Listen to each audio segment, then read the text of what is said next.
both shows this week were fairly good. I'm mad at AEW, but I will definitely get into that when we get there, and I'll tell everybody why. I'm gonna say personally, I definitely enjoyed NXT more than AEW. And spoiler alert, if you check out the name, that was definitely my biggest highlight of NXT. Well, let's get into my first gripe, because a realization hit me during this match, and it has a lot. First off, the way, always good work. Austin Theory, beautiful character work, man. Go ahead and just give it to you. Just give it to you.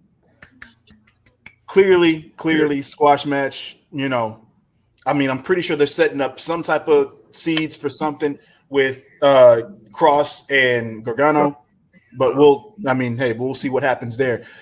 Now, what this match allowed me to see is that Cross getting hurt during that match that he had with Keith Lee was probably the biggest misfortune for him, because when I saw that match that he had with Theory this week, all I could see is something reminiscent to how Vince would shoehorn somebody into the title picture because they're big. When I look at Cross right now, I don't like that title being on him right now. See, that's what I've been saying. The title on Cross, it doesn't feel right anymore. Because, now when he came back, loved it because of his character. He just seemed like it's weird, but I think he's like in Fiend status. I think he might be bigger than the title. I would say yes, unless they make him forfeit it, a la Asuka, or unless he loses it in some multi-man match. Yeah, because I think right now he's a multi-man match. He needs to go to the main roster. Yeah, mainly because, and he needs to go to Raw specifically because that's the shot of adrenaline that Raw needs. They need somebody who has that badass persona, and he has that, especially with Scarlett, and he could be that dynamic that they need between your Lashley, your McIntyre, your Braun Strowman. See, he's so unforgettable. Wow. I'm set to believe that they're waiting until live shows again before they bring him up. That's the other news. The earliest July, the latest September, they should have fans again in WWE. Okay. That's a long wait. It is. I guess they're trying to figure out. I think the issue is, are they going to still try to stay in one place, or are they going to try to travel? So I think that's the issue. I think they're going to. No. I'm thinking of AEW. Never mind. Yeah, AEW is doing a little tour. Yeah, they're starting up on live shows again. End of month? Well, All In. All In is supposed to be full. Not All In. Double or Nothing is supposed to be full capacity. They're doing. I think they're traveling. They're traveling after June or that. July. Yeah. They're traveling after that, but they're coming to Texas. I saw that. I don't know how far Garland, Texas is from us, but but Cedar Park is like an outskirt, or like a what's the word I'm looking like for? Like a neighborhood of Austin, though. It's like it's like Woodlands to Austin, so could be a fun show. Good. We all know what this match is. It was a squash completely. Yeah. Went a little bit longer than expected, but I think that was more for the theatrics, of Cross playing with Theory and with Gargano. Yeah. So clearly Cross won. This was really, to carry on from what happened last week, and then to set up, which I'm very surprised that they're shoehorning this match. Before you get there, that cerebellum finisher. If it wasn't him doing it, that move would be the stupidest move ever. But since it's him and him being so big that you can imagine if a big dude like that hits you in the back of the head like that, yeah, you're gonna die. And the fact that, and then not only that, he hit it and then just rain shots on poor Theory until the ref was like, fam. It's done. Just it's done. You're about to kill this man. I don't think I've ever seen you murder this man. I don't think I've ever seen anybody do a superhero landing lariat. Yeah, right? that even thing. Like he did a superhero landing. Like he was just. I mean, I would just literally. And the way Theory sold that was just like it was. He landed on the back of his neck, like the way he Marvel. Hey, Marvel, don't sue me, but Cross went in there talking about it's clobbering time. Like, he's just beating the shit out of Theory. Hey, don't let CM Punk get mad at you for stealing that either. True. But yeah. So now what you was about to allude to, Mr. Deasley. Yeah, it's just I'm surprised that they're shoehorning this match so soon. Now I don't know if that match they're built. No, it is the match they're building, right? Because the week after next. Okay, so yeah, it is official. So yeah, that's the thing that kind of got me because I was like, okay, because at first I was like, okay, well, maybe they're just about to just start throwing people in this and make it a big match, but no. So I mean, this tells me that Balor's about to go in there and just be fed to the wolves and just be done again, with it, which is crazy. Now, unless they see the writing on the wall and they're about to say, "Hey, Balor, get the title back," but I just don't see why they would put the title back on Balor. They're not. I think this match is a means to an end for Finn. Either Finn is going to UK, he might have one more score to settle, or unfortunately, he might be going back to the main roster. Now, if they bring this Finn to main roster, you better be wearing some gold soon. That'll probably be my reason for like putting an eye back on like Raw. Yes, because I mean, I would see him going. I mean, I guess he could go to SmackDown too. He could pretty much go anywhere. Yeah, Raw needs him and Cross though. Oh yeah. They gotta go opposite ways. Unless they're gonna put them in it. I mean, you could run that. Oh God! Please. No. How did Darth Vader say no?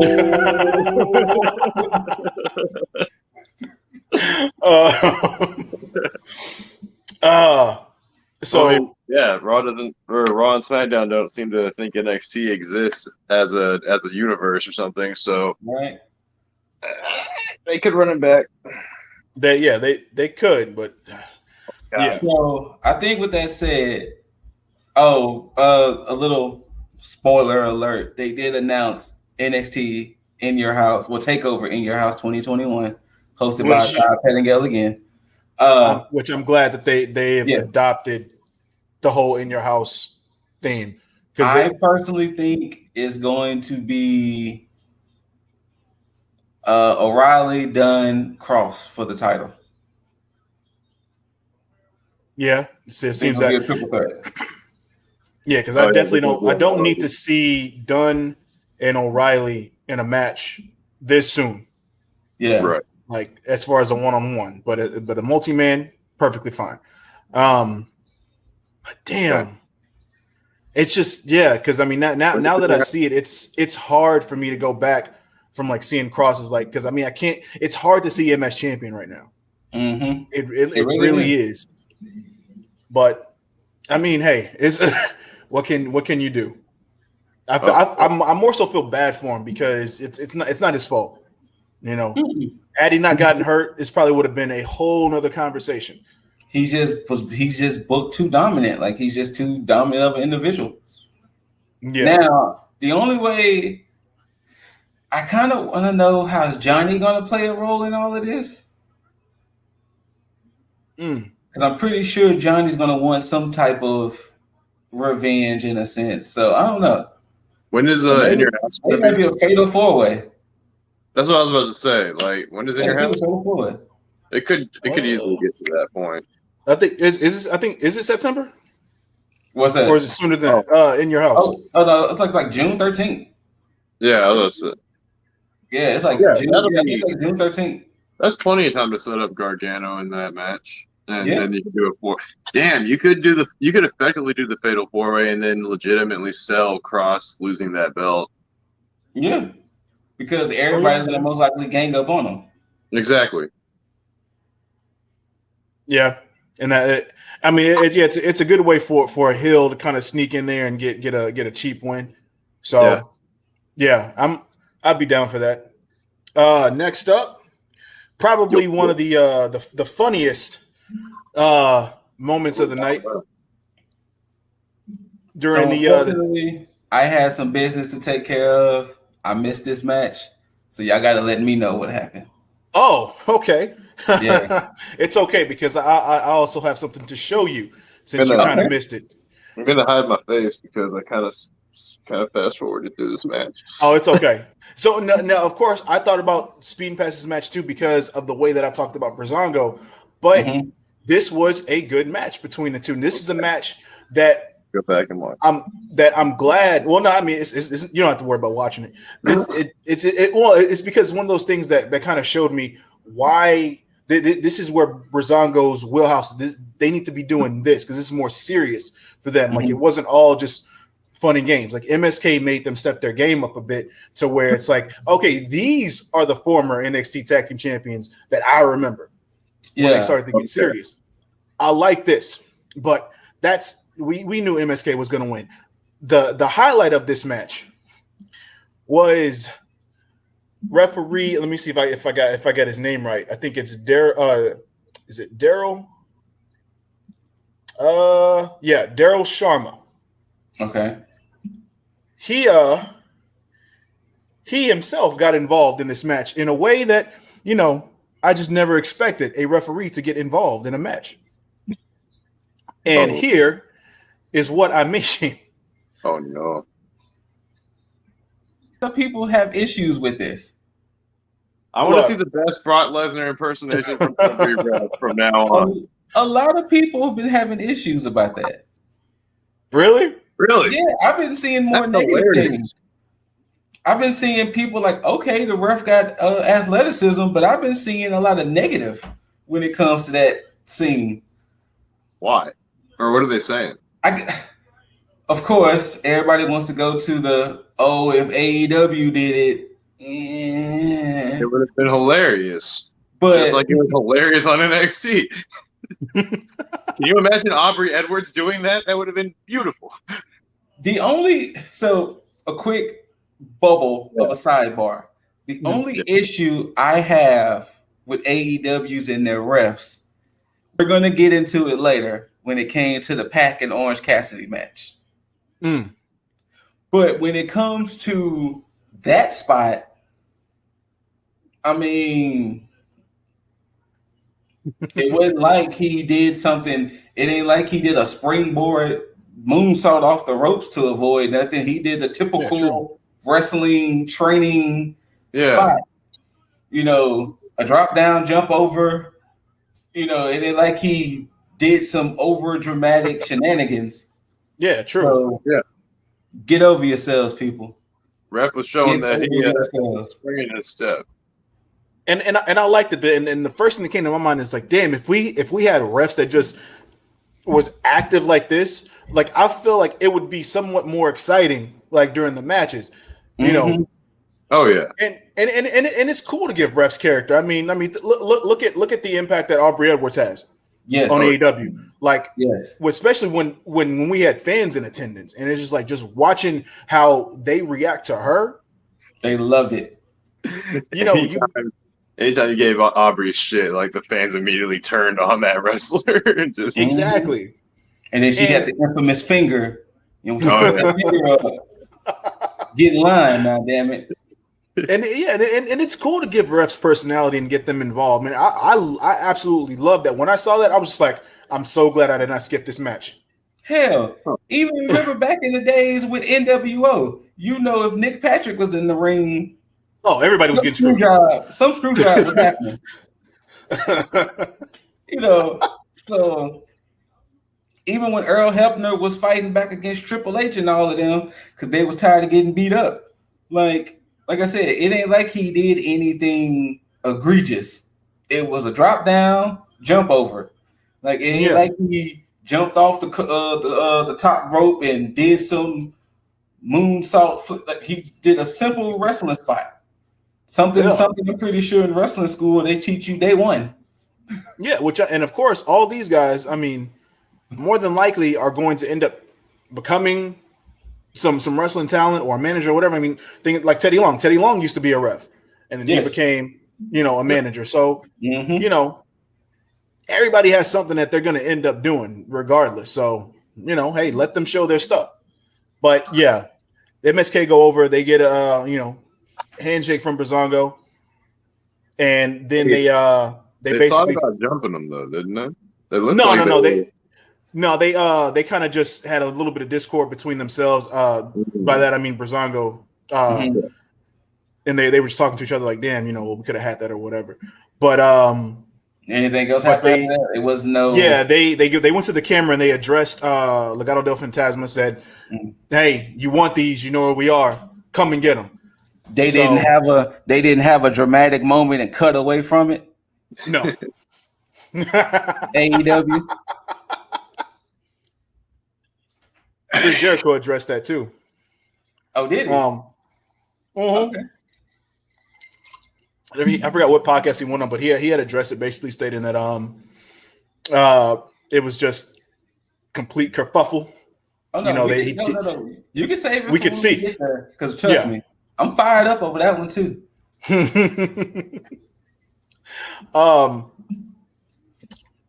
During after this match, again, Ruff is. I mean, I don't know how and why they keep doing this, but he continues to grow more and more. Ruff has I slowly figured it out. Ruff has the little man syndrome, and it's the syndrome to where you don't want him to lose. Not necessarily you don't want him to win, but you just want to see him do good. And the way they've been doing Ruff is that his stature, you would not get intimidated by that man. But how did I'm gonna refer to a movie called Hustle and Flow. If those who've seen it, it ain't the size of the dog; it's the size of the fight in the dog. And with Leon having a surname of Ruff, I figured it was suited to use that saying. Ruff. But yeah, I thought it was great how he showed that energy that Regal. I want some match, fam. And the funny thing about that, I've noticed it. I think it's gonna end up playing into something because Regal's been getting he's been getting lack of respect inside his office as of late. He has been. And I have a feeling it's gonna play into something a lot bigger moving forward. But somebody got mad. Yeah. And Ruff basically got pissed off and he shit on Regal's desk, threw shit down, and then Regal sent him off.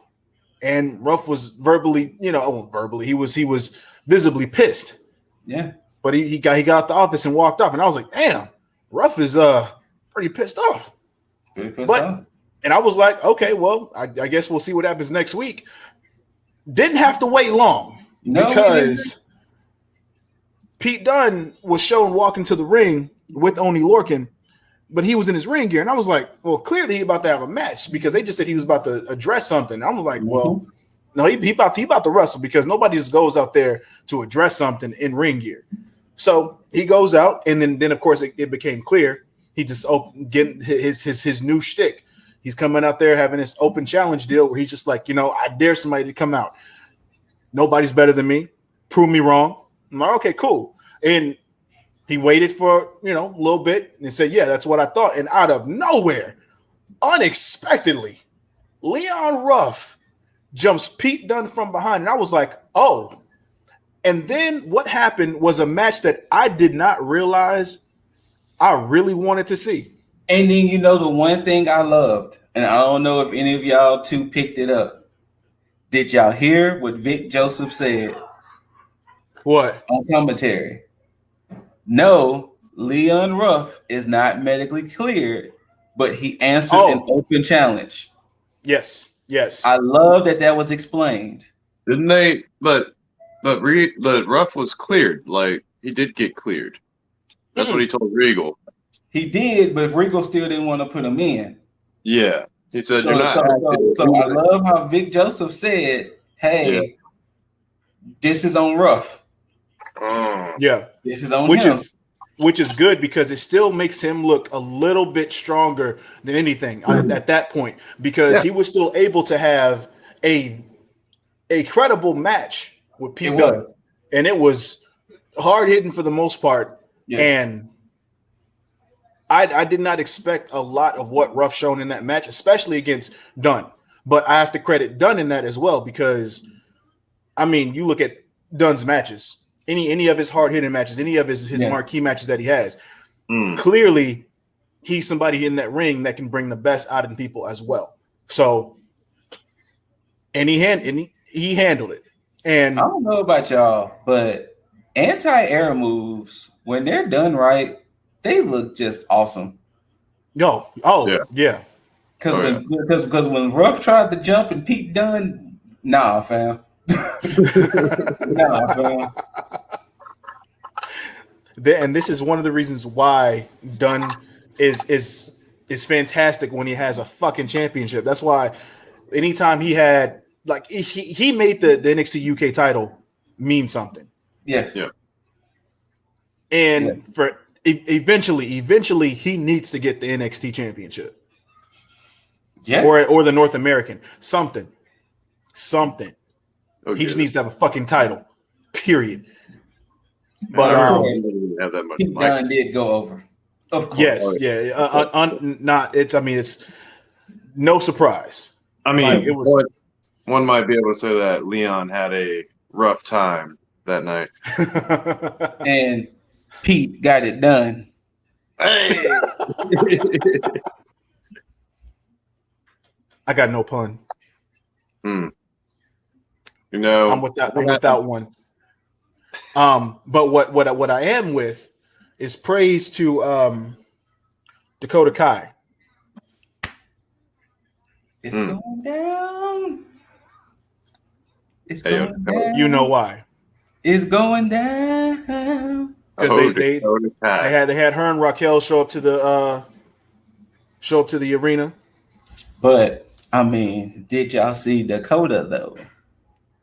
Yes. Why does she look like the best version of an edgy pop star?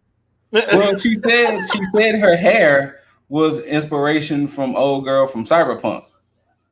No shit. Yeah. So that's why she colored her hair that way. I don't know the character because I didn't know Cyberpunk, but she said her hair color was from the person from Cyberpunk.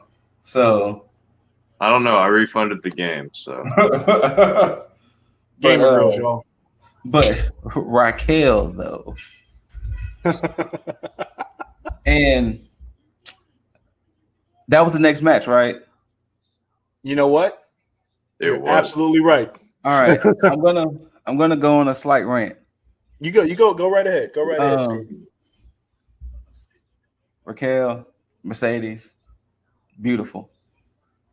Beautiful ladies. Love it. Love it.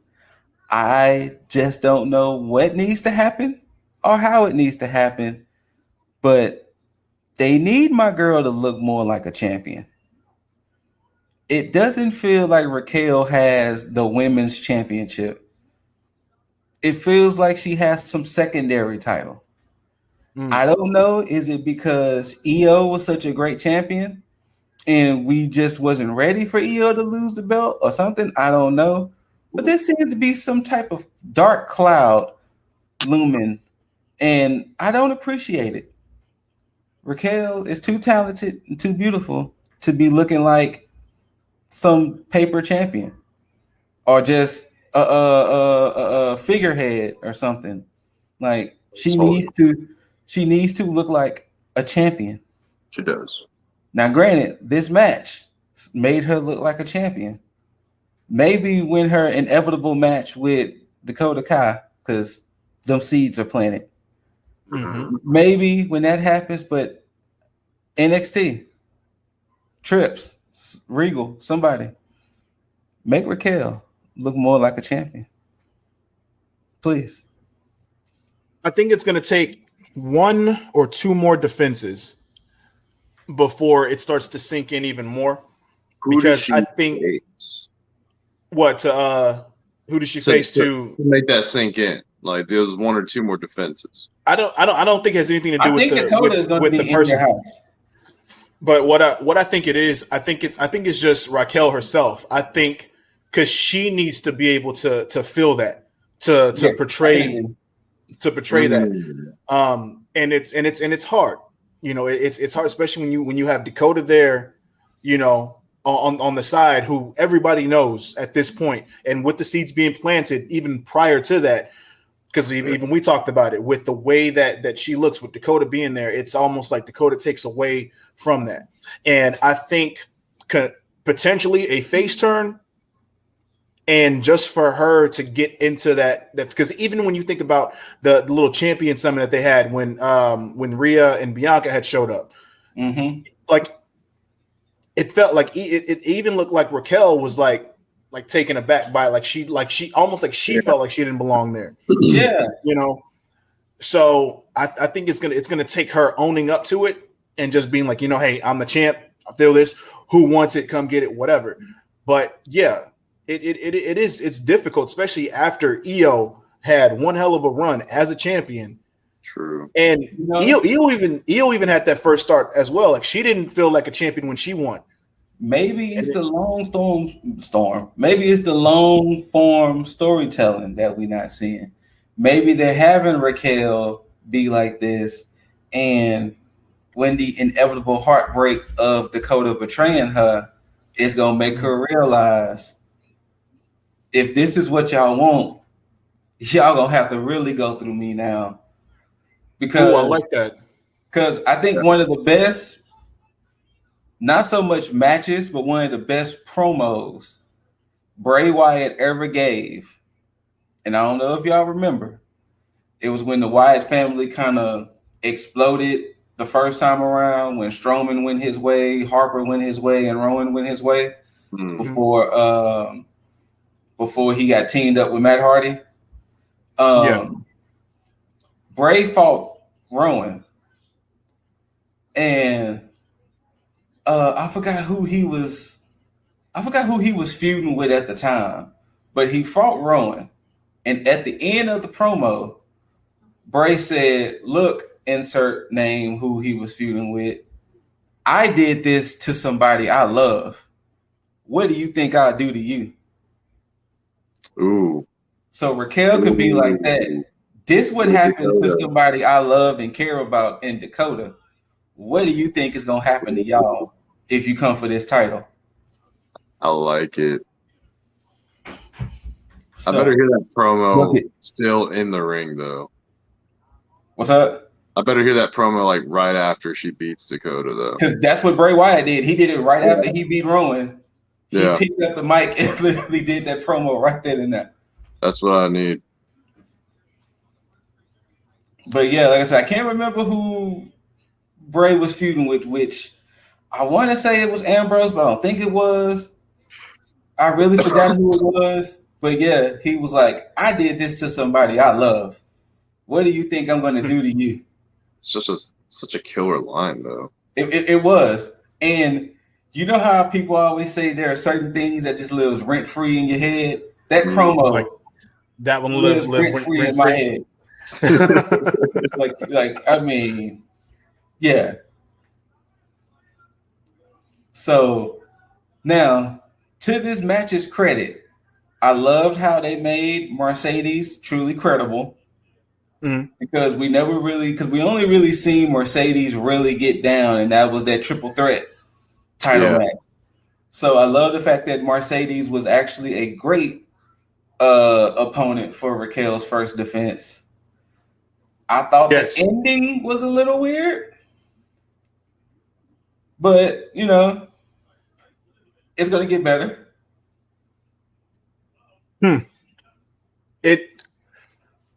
I think so. Mainly because of what you said, Scoot, about basically it breaking her with Dakota. And then that just kind of just lighting that fire under it and being like, you know what? Fuck it. I do like everything's that. off the table now. Like fuck everybody. And I think she may just need to just be a loner at that point. I think that's what needs to happen. She needs to be a loner, not even be a heel, just basically be a tweener. Be, hey, I don't fuck with anybody. I don't trust nobody. Fuck everybody. Only thing I care about is this title and defending. Yeah, my biggest friend betrayed me. I don't want to talk to none of y'all. There you go. So I'm down. I'm down with that. let it happen. Now, of course, we all know Raquel won, obviously. The Chicona bomb, baby. But like it was said earlier, Scoot's highlight of the night. Nice little car pulled up. And out walked Swerve, Shanti the Adonis, Top Dollar. Now the chick's name is eluding me. Brianna. Okay, they all walked up, which is now known as Hit Row. But we didn't know that then. We did not know that then. Swerve pushed the cameraman. And once again, line of the night. Well, Top Dollar with these lines. Second line of the night. Top Dollar came back and said, "Get up, fam. You ain't hurt." Like, it was the double back. He doubled back. It wasn't the fact that he caught it. It was the fact that the cameraman was still looking up and he doubled back. Get up, fam. You ain't hurt. AJ Francis, my God. So apparently, I didn't know, but apparently he does that A&E show. A&E, the WWE Most Wanted Treasures. Oh, really? A&E.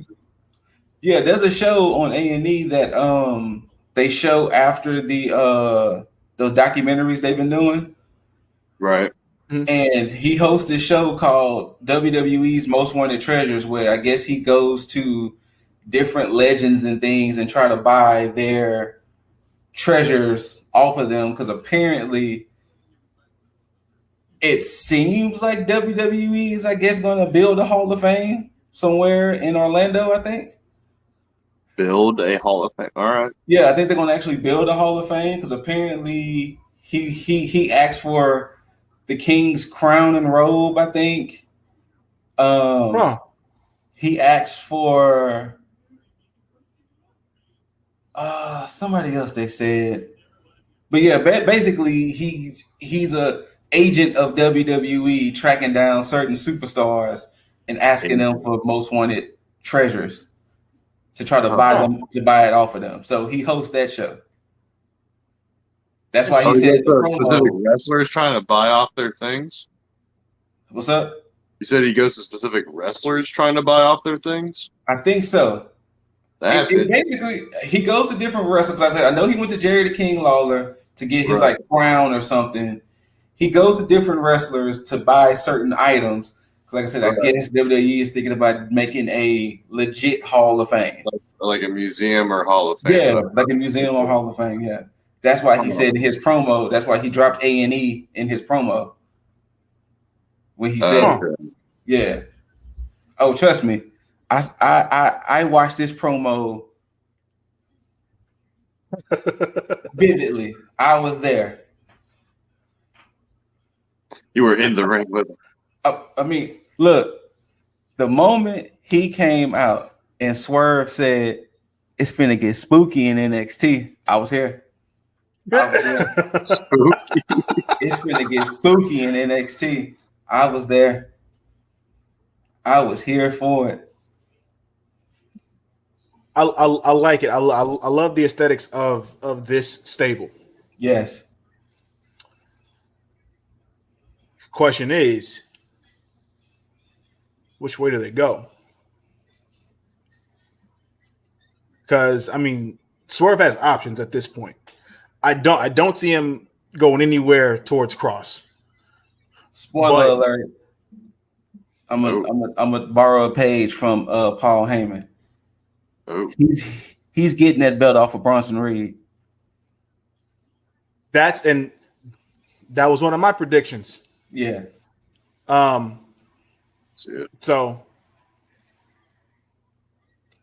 So then I guess we see Brianna hit up the women's division.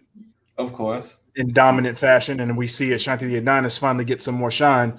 Probably in the cruiserweight, yeah. Yeah. So, and I don't see Top Dollar when I see him just being very charismatic heavy. Yeah. Heavy with some great one-liners. Yes. I mean, they even had a little miniature cipher in the ring. Like I'm saying this right now. I am taking no hit row slander. None. There will be no hit row slander brought my way. Well then, Swerve, you haven't done any wrong in my book, so I don't see you on any shit list in any time in the future. No, because your heel work at this point is on point. Yes, and then you got Top Dollar, so. I'm telling you, as long as Top Dollar keep dropping them lines, fam, I think you must be outside your mind is living rent free in my head too. I'm nothing wrong with that. Because it's such a random thing to say to somebody. You must be outside your mind. Beautiful. Well, and then of course, which is weird because I mean, in most cases you would expect somebody to come out and then like interrupt whatever's going on, but no one did. No, they get the whole promo off, and I was happy. I was happy about that. I mean, you gotta think. We didn't think Leon Ruff was gonna run out there. No, and I'm glad. I'm definitely glad that shit didn't happen. And take a 3-on-1 beat down. But and I think to that point, I think it's good that they haven't really just stated what it is that they're going to do outside of hey, it's going to get spooky, putting everybody on notice. Hey. This is what we're here to do. But hey, Lip, you should also be happy because I'm pretty sure Jake Venatis is going to be one of their victims. Who? Jake. Oh, sorry. Vanilla. I even heard you say it, and it didn't register. But another forgettable person. Yeah, he's going to most likely be one of the people they're going to beat up. Just letting you know. That's fine. So just go ahead go ahead and get ready to cheer and everything. It's going to happen. Beat him all the way off of TV. Damn. They want to run Rush Shot like that. I mean, what's to stop them from seeing Everrise get that same treatment? No, and that's fine too, because once they beat Jake Venatlis all the way off of TV, they can go over to what is it, Everrise Live or whatever it is. Go over there, Everrise Live, beat them off their own platform, so that way they don't even make it to their or the television screen. Do me a whole favor, completely, and I will happily induct them over here to the fuck Everrise camp. Shout out to Mackenzie. I should never did you that video. It looks like Beth Phoenix and Wade Barrett were wanting Everrise to be on their announce team. I don't know. They looked like they were doing a 2-for-1 trade there. They seemed like they were pretty interested in it. Well, you know what? Lip would have cut the TV off. Barrett can kiss an ass for that. he needs to get some. He needs to get some act right and stop. So you got some bad news for Barrett's opinion there. No, everything that he stated about Everrise is bad news. Oof. I don't want it. I don't want it. Damn, he said everything. Loki even. But yeah, but either way, from Hit Row being announced, sure. Something that we already kind of knew. But now we have an official name for their stable, which cool with completely. Yes, we got a nice little promo from Legado del Fantasma, basically proclaiming that Santos Escobar was going to win the Cruiserweight Championship back. Mm-hmm. I mean, we kind of already knew that wasn't going to happen. I didn't see it happening. No. But still, hey, they want to proclaim it. We're going to get into that later when we get into that match. But we got probably a very interesting and comedic vignette from the way. One that showed them as obviously as a superhero group. Mm-hmm. Right. And just the one thing that stood out was Austin Theory's muscles on top of his muscles. Which is hilarious. Which is you can't. It's. I need more of the weight. It's illustrative genius. Anyway. Every show, just give me the weight on every show. Now, one thing that surprised me though is that we did not get anything from the new NXT Women's Champions. They probably a little beat up. Probably a little. I figured they couldn't wait to gloat though. I'm pretty sure all four women are a little beat up right now. Shotzi never put them through the ringer. They gotta recover as they should. I kind of had something for Jaeger for like I said, temporary, just to kind of think up little mock-ups. You know what I'm saying? Here you go, Mr. Jaeger. Oh. Even got the shot glass in the black background for you. You know what I'm saying? I even try my best to match the hair color to the letters. And then your other idea. Hold on. Be still my beating heart. There you go. Put that on a shirt. Yeah. What? Yeah. This what happens when you sit in boredom sometimes. Hey, when you don't watch like Raw, you kind of have time to just do other things. I mean, that's the whole 3 hours in your life you got back, man. And you can just do other things. So that goes to show. You see that WWE. You see what happens when you have a show that means absolutely nothing. You take people's lives away. You siphon their energy. You siphon their ambition. And now Scoot got it. But then what's crazy though? They're still doing like 1.9, 1.8. Which is fucking crazy. Like they're still doing like almost 2 million an episode overall. Like, I mean, sheesh. I kind of want to buy up ad space and just throw in like AEW Dark Elevation plugs. Just let them throw up on their little crawl while their matches are live.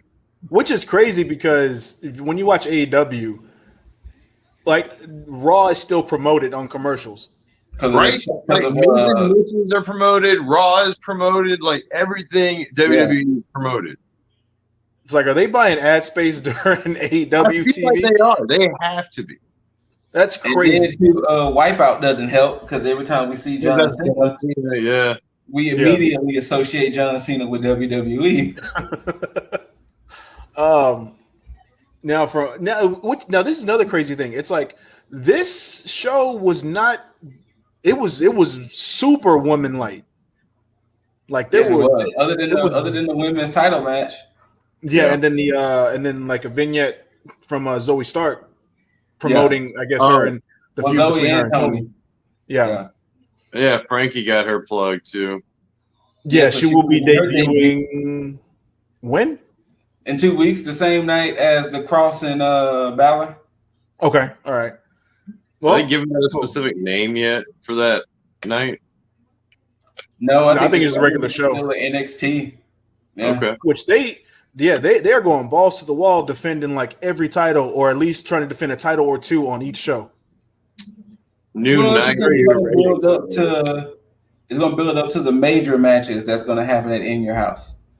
Which, and you know what, I do like this. I do like the fact that like, because I mean, it reminds me of like old school WWE and WCW, because they would have the titles just defended every now and then, and it would be every title every night. Like they didn't like, because I mean, with Raw, like you'll rarely see like the fucking WWE Championship defended.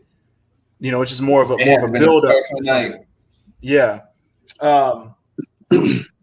Now, what we get into next match, I didn't care about, and it sucks because again, I like Kyle O'Reilly. Only Lorcan is a good worker, but this was really meant for. Well, hey, let's go fast forward to the end then. Yeah, it was meant for the return of Bobby Fish, and no tag team shit. No. O'Reilly basically told Bobby Fish, I'm doing my own thing, trying to. And Bobby said, I respect that. I just got shit to deal with them, and I'm like, cool. So Bobby Fish is going to be doing his own thing, so I'm perfectly fine with that, and I'm sure that we'll get some tag team action with him and O'Reilly. But you know, it's good to see that everybody's getting like their individual shine. So yes, shout out.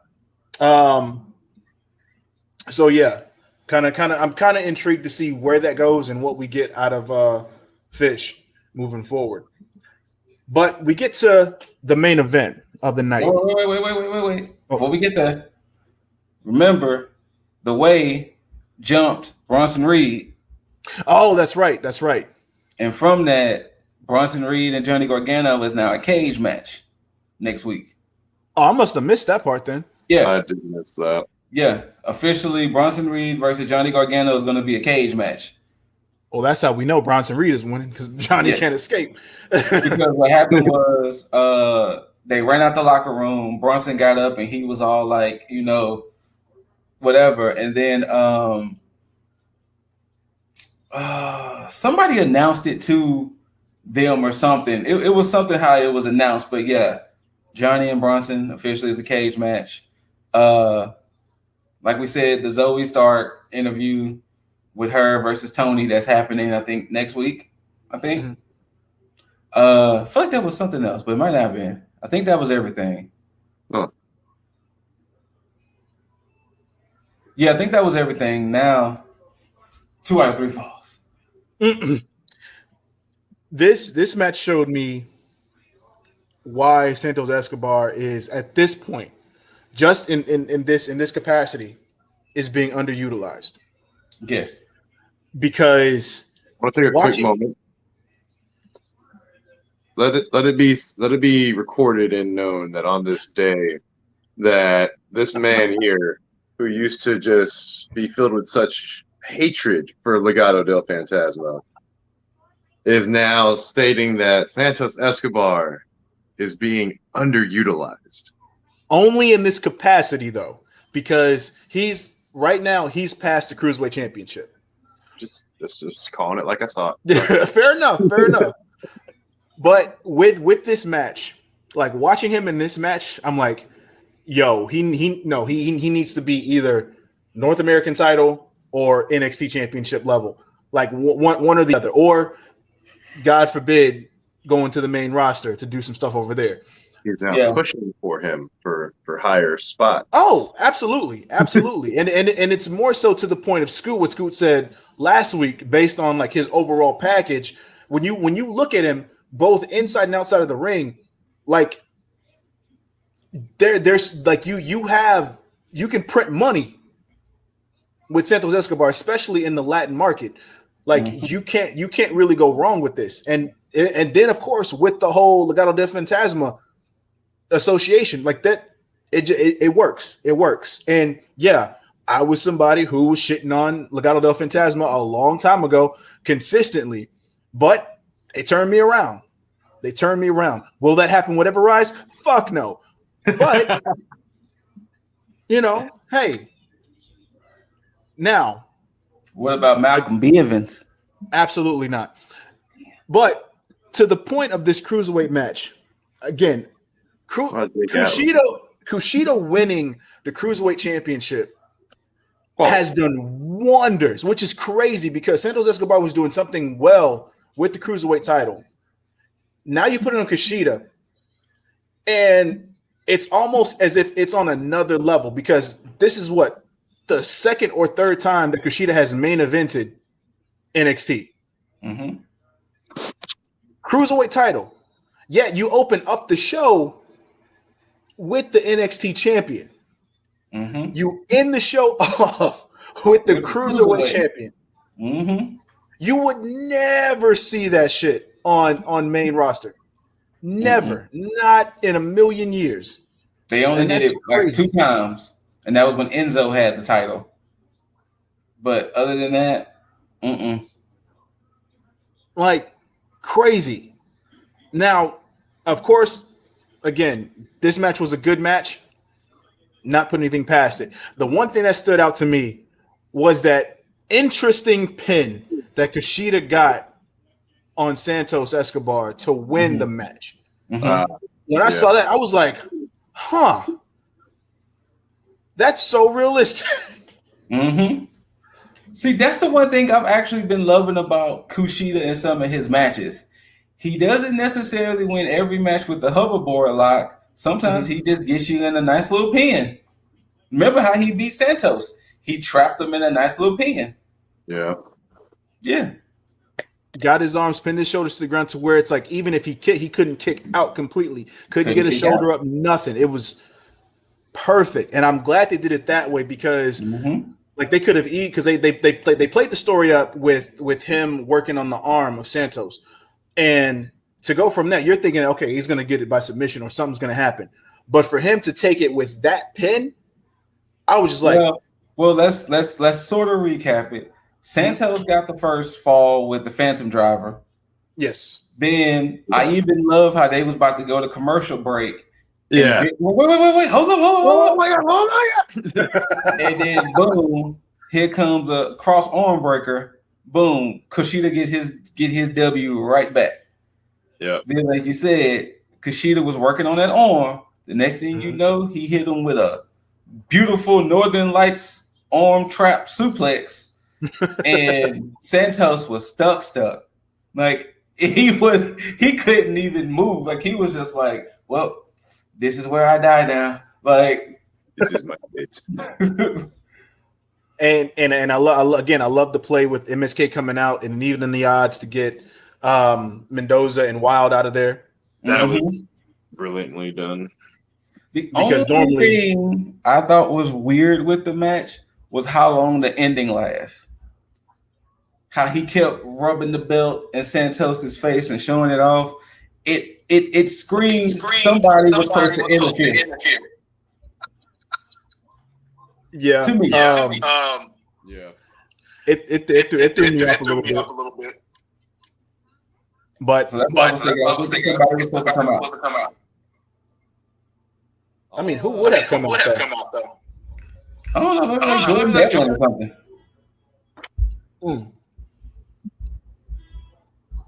But again, I mean, we'll probably see depending on who his next challenger will be, because that, it could be Devlin. Yeah, maybe, or it could. No, because I don't want to see Malcolm Bivens. No, just yeah. I don't need Bivens. You know, maybe they take Kushida off of TV for maybe like a week or two, just to kind of rest and just do his thing. Maybe Bivens might just pop up as like a janitor and be like, "Oh, hey, Kushida, I heard you clear the wrestle." You know what I'm saying? You never know. So that was the end of NXT.